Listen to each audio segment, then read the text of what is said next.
Hello everyone, it's me, the RetroDen, and if you watched my last video, you know that right now I'm freeing up space in my PC and I'm going through footage of everything I played through last year that I still had saved on my PC in order to delete it and maybe record a video or two on it if I thought it was relevant enough to my gaming videos. And I was looking at what was weighing the most in terms of size on my folders, and Final Fantasy VII Remake was probably one of the biggest ones. And let's start from the beginning when it comes to this game. So I've had this game for a long time sitting on my shelf. When I was on vacation, I found the Final Fantasy XV copy for 20 euros, but then realized it was a double pack and it also came with Final Fantasy VII Remake, the PS4 version, which still had 2 discs. And I grabbed it, and eventually later on 2023, when I got my PS5, I decided that I was going to try and platinum, because this is a universally acclaimed game and I want to get in on the fun as well. And prior to that, I'd tried the PS1 version of the game, didn't get very far in it, and I still eventually want to beat it. And I've watched a lot of lore videos on the internet about Final Fantasy VII Remake, and I was very interested in how they were going to make the game look as good and feel as good as it did back in 1997 on the PS4 and PS5. And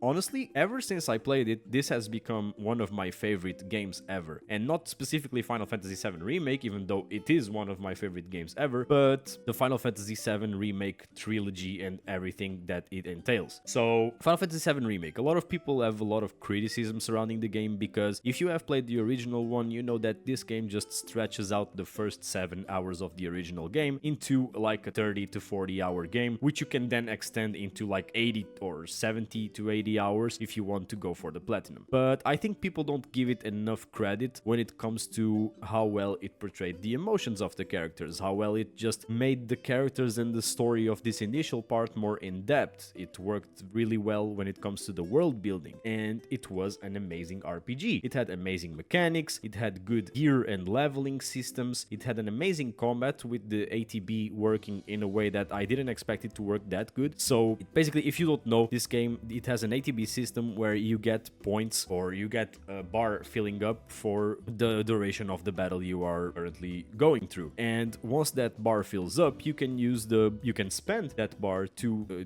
use abilities. So that's called the ATB. And then every ability has its own specific stuff that you might use to maybe deal more damage to a certain enemy and maybe stagger the enemy. But every ability has its purpose, and I think they really made it to where it was really pretty balanced, and you could have a good mix of strategy with action in real-time combat. So people who maybe didn't enjoy the original turn-based aspect of Final Fantasy VII could enjoy this one. And I think it made out to be a really good system, as I just said. And I understand why people that are elitists or that have played only the original one might be kind of skeptical about this game. But at the time that I played it, me being a new fan to the Final Fantasy VII franchise as a whole, I was really pleased with what I played, and I think this is honestly one of my favorite games of all time. So when it comes to specific things inside the game which made me enjoy it very much, I think the whole cinematic aspect of the story was really well put together. Every cinematic moment felt like it was really intense. The Japanese voice acting, even though some people might find it a bit corny or cringy, was really good. I enjoyed a lot of the voice acting done in this game. I played it in Japanese because I enjoy playing media in their original voices, to each its own. I know a lot of people liked the dub, which was also very good, but I personally decided to go with the sub in the game and played it in Japanese. I really liked the cinematic aspects. I really liked how they introduced a lot of niche characters that maybe only had an hour or two of appearance in the original game and fleshed them out more.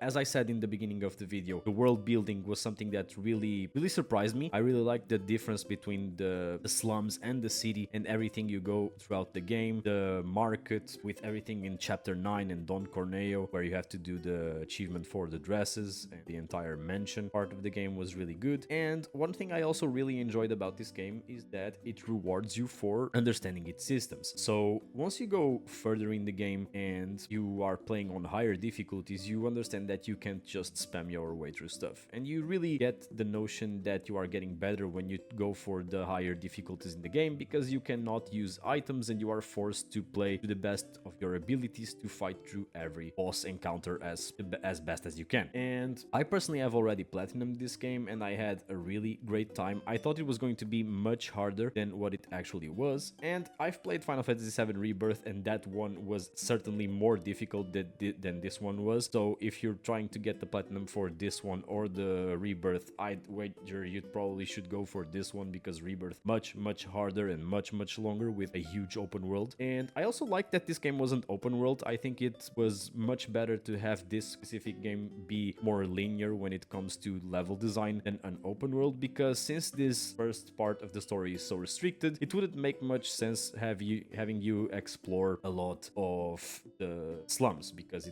they are just slums at the end of the day. So better stick to the important stuff in this part of the story rather than have you walking around caring about nonsense. A lot of people also complained about the side quests in this game and how meaningless they were, but I think people there are just being nitpicky, because this game has a very short amount of side quests that just serve to flesh out the characters and the world like everything in this game, and the side quests are not complicated at all and really give you good loot that makes the main quest a lot easier. So everything from the main content to the side content I really enjoyed. It was very cinematic. The boss encounters are really good. I think they get better towards the end of the game, where you start getting a lot more boss fights. Like the last 2 chapters are just boss fights back to back, and they just get better until you reach the final boss. I know a lot of people also complained about the game deviating and starting to create alternate timelines for what we then ended up getting in Final Fantasy VII Rebirth, but I am not an elitist. I haven't played the original one. I want to play it eventually, but I don't mind them trying out new stuff and fleshing out this universe even more, because it's clear that the creators had a vision for the game and it couldn't be realized with the technical limitations that they had in 1997, and I hope to see more from this franchise, because it was just a very enjoyable time for me, and this game means a lot to me because it was one of the first games that actually got me emotional in a while. This game, if you know Final Fantasy VII, has a really very well written story, probably one of the best I've ever seen, and it can really get you emotional if you manage to get immersed in it. And I know this is kind of disgruntled, just wanted to get all this footage out of the way and talk about this game. One of the few games that I feel like I should have laid out on the channel just because of how important it is to me, and I'll eventually talk about Rebirth once I go to it again. I played it in the beginning of the year and it's probably one of my favorite games of the year. And yeah, I just wanted to talk about Final Fantasy VII Remake. Let me know what you think about this game, and I'll see if we have any more videos for the saga of cleaning up my footage from last year. Other than that, this has been the Retro Den.